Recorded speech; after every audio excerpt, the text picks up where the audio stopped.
Automatic seat belts. If you ever sat in an 80s or early 90s car and got attacked by your own seatbelt, congratulations! You've met one of the dumbest safety ideas ever, the automatic seatbelt that was first introduced in the 1975 Volkswagen Golf.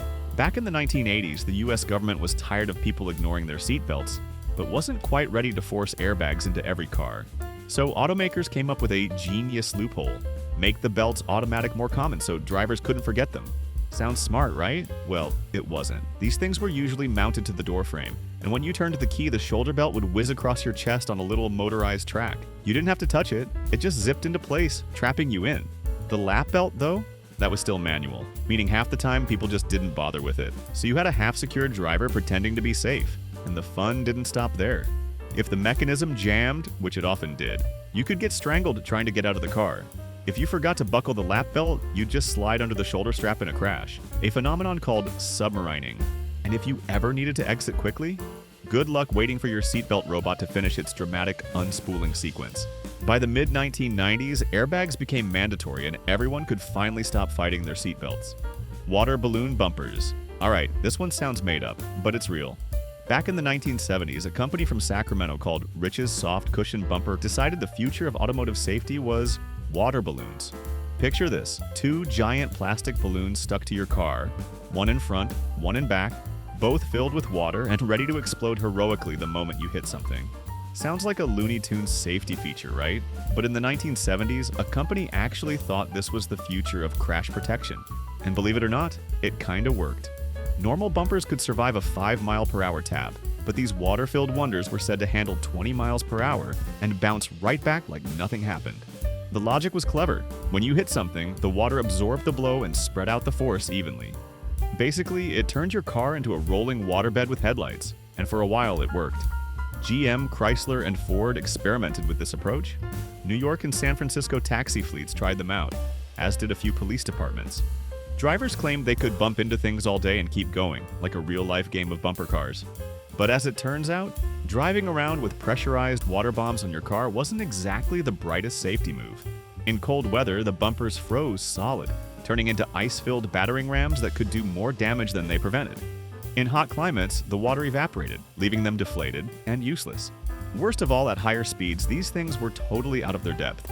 A 40-mile-per-hour crash would send the bumpers exploding in every direction, while your car, and possibly you, took the full hit.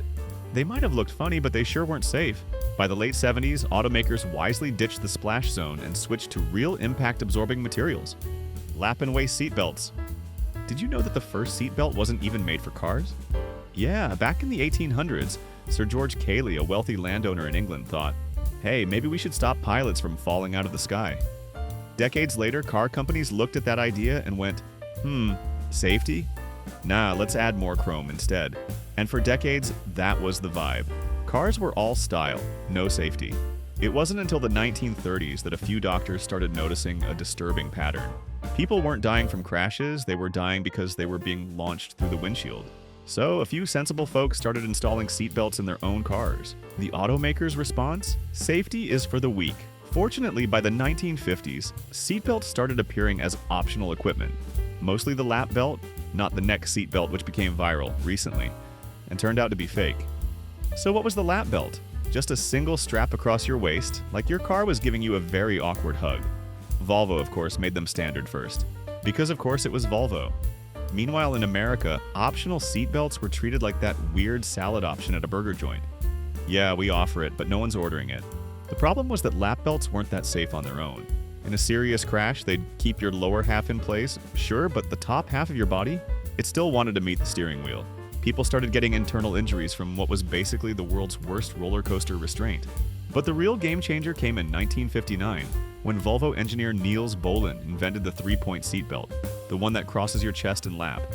It finally kept the whole body in check, not just the waist. Volvo even gave away the patent for free so other automakers could use it, because their goal was saving lives. Still, the US was late to the party. It wasn't until 1968 that federal law required all new cars to be equipped with 3-point seatbelts. Non-collapsible steering columns. Did you know that back in the day, your car's steering wheel could literally kill you? Yeah, old school cars didn't just have style, they had built-in medieval weaponry. Before the late 1960s, most cars came with what was called a non-collapsible steering column. It was basically a long steel rod running straight from the steering wheel into the steering box. And if you got into a crash, that rod didn't fold, it just speared you.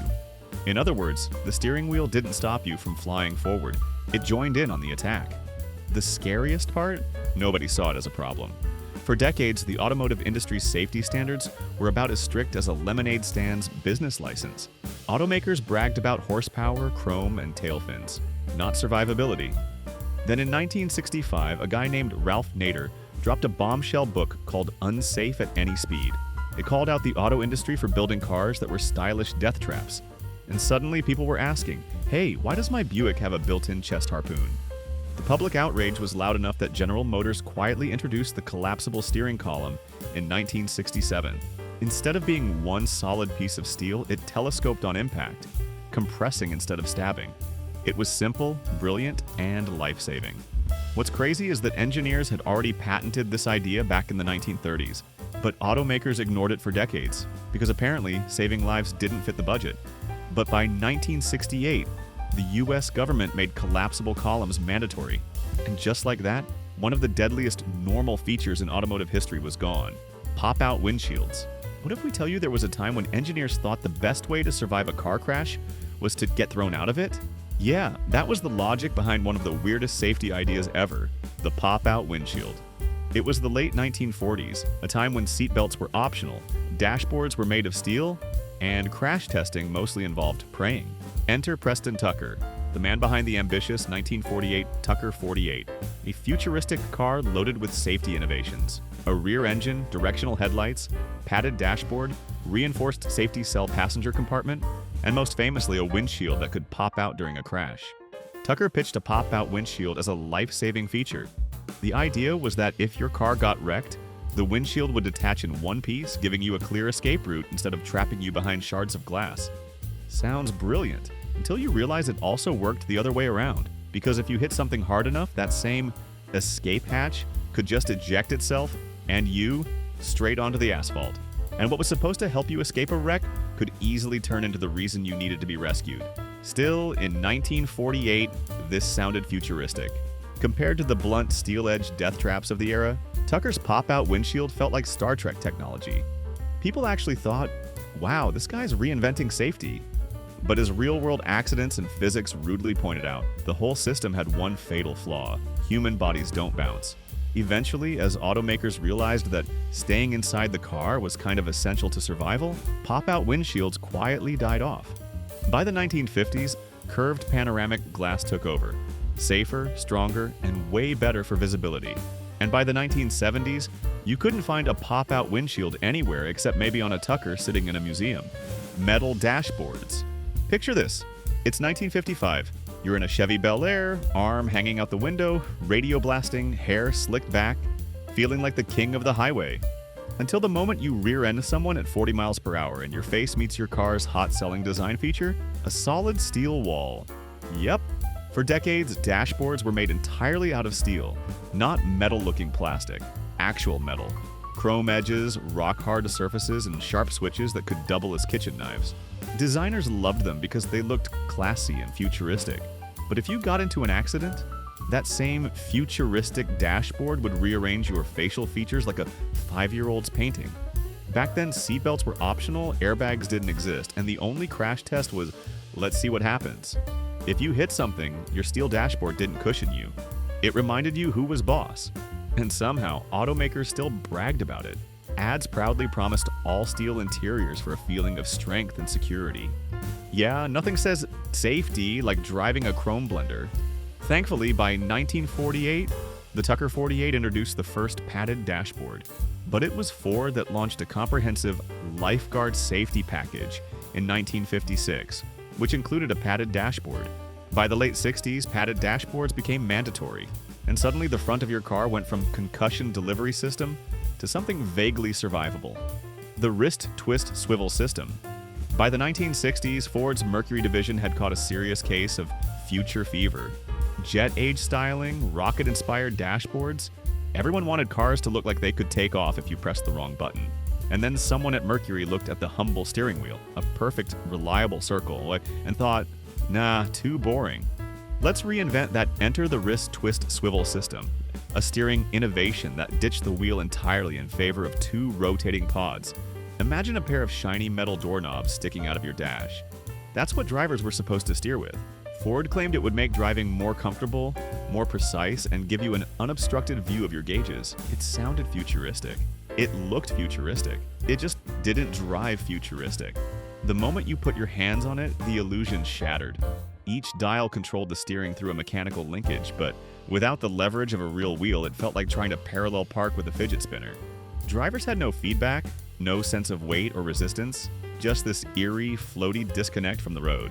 And the best part? Those gleaming pods had zero padding. So if you got into an accident, congratulations! You just installed two polished jawbreakers between yourself and the windshield. Safety experts weren't amused, and regular drivers were left wondering who thought this was a good idea. Still, you have to give Mercury credit for trying. It was a time when car makers genuinely believed the future would be all bubble domes and push-button everything. By the early 70s, the wrist twist faded away, leaving behind one lesson. Not everything futuristic makes the future better. Before we reveal the final three, don't forget to leave a like and share your thoughts on the most dangerous car feature we've mentioned so far: swing-away steering wheels. Have you ever gotten into your car and thought, man, this steering wheel is really in the way of my legs? Well, back in the early 1960s, Ford decided to solve that problem with a feature so clever it was basically the dad joke of automotive engineering: the swing-away steering wheel. Introduced on the 1961 Ford Thunderbird, this wheel could literally slide to the right after you parked, giving the driver extra room to exit gracefully. No more awkward leg contortions, no more climbing out sideways like a crab. Ford even advertised it as a luxury feature that combined style, comfort, and innovation. And honestly, it was pretty cool. But of course, this was the 1960s, and with every clever idea came a little bit of danger. The swing-away system used a complex column full of moving parts, which meant one thing: plenty could go wrong. Over time, the mechanism could loosen up, sometimes giving you a surprise mid-drive. Imagine taking a turn and your steering wheel says, "Sorry, I'm clocking out." By the early 70s, new safety rules showed up like the fun police, and the swing-away was gone. Still, it proved one thing. In the 60s, even getting out of your car had to look cool. Absence of crumple zones. What if we told you that before the 1950s, cars were designed to protect the car, not the people inside it? Sounds insane today, but it's true. Before the 1950s, cars were built to be as rigid as possible. Pure steel fortresses that didn't bend, flex, or forgive. Automakers thought stiffness meant safety, but all it really meant was that during a crash, the energy didn't go into the car. It went into you. The steering column became a spear, the dashboard was a metal punching bag, and the human body was the crumple zone. That line of thinking might have gone on forever if not for one man, Béla Barragni, an engineer at Mercedes-Benz who had the audacity to say, maybe the car should die instead of the driver. So in 1937, he patented a new concept called the crumple zone, sections of the car deliberately designed to deform in a crash, soaking up the impact energy before it reached the cabin. Mercedes started experimenting with the idea in the early 1950s, and by 1959, the Mercedes-Benz 220 became the first production car to put it into action. When the first crash test came in, engineers were horrified. Watching a car fold up like an accordion went against everything they believed. They even asked, why would you intentionally make a car weaker? But the results didn't lie. Cars with crumple zones saved lives. By the 1970s, nearly every major manufacturer had adopted the idea, and it became a cornerstone of modern crash safety: unsafe fuel tank placement. Here's a fun question. What's the worst place to put a giant tank of flammable liquid in a car? If you said right behind the rear bumper, congratulations. You could have been an engineer in the 1970s. Back then, fuel tank placement was basically a game of close enough. Automakers just slapped them under the trunk or behind the axle, like nobody stopped to think, hey, what happens if someone hits us from behind? And no car proved that design flaw more infamously than the Ford Pinto, the world's most unintentionally explosive compact. When it launched in 1971, the Pinto was meant to be small, light, and affordable. Unfortunately, it also had a fuel tank wedged right up against the rear bumper, protected by little more than wishful thinking. In a moderate rear impact, the tank could rupture, spilling fuel and, you guessed it, turning the car into a rolling Molotov cocktail. And unfortunately, that's exactly what happened, as NHTSA concluded that 27 deaths were directly linked to Ford Pinto fires in rear-end collisions. The issue became national news after several deadly accidents and lawsuits, with reports claiming Ford had even calculated that paying off victims would be cheaper than fixing the design. But Ford Pinto wasn't alone. Other cars of the era, like certain GM sedans and Jeeps, suffered similar issues, with fuel tanks placed in crumple zones or near sharp metal edges. It wasn't until the late 1970s and early 80s that manufacturers started moving tanks inboard, shielding them between the rear wheels and under-reinforced structures. We hope you enjoyed this video. Here's another one you'll love. As always, thanks for watching.